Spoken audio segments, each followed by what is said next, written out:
Hello everyone, this is Julian from Kanen and today we have a Pasquini Livia 90. This is the Livia 90 with the volumetric system numpad, as you can see here. And we did a few things on this machine. Mainly we needed a tune-up, which is where we descale the boiler, the heating pipe, descale all the parts of the machine that will build up scale. Also replace the water pump on this machine.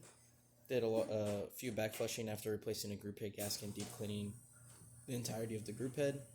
Also deep cleaning the portafilter and the steam one. And after that we had an issue with the heating element constantly clicking and wanting to turn on, turn off. And then after removing the heating element, as you can see, there was a bit of sparking in there with the blackening of the plastic, indicating that either it was jumping or you can see a little bit of burn marks also on there.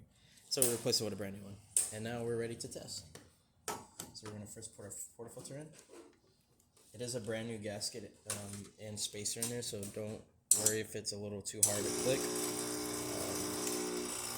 And we're using our test copy here, so it might run a little too fast, a little too slow.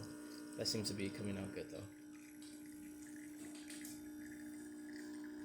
So we're just going to let this brew all the way through.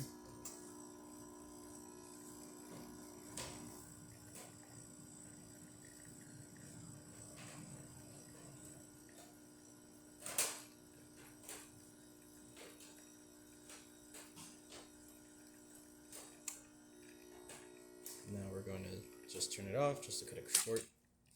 As you can see, got a good shot out of it. And now we are going to run the steam on.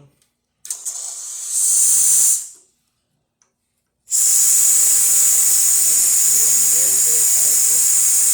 Looking really good. We're going to turn that off and just quickly run the hot water tap. And as you can see, everything's working out and working well.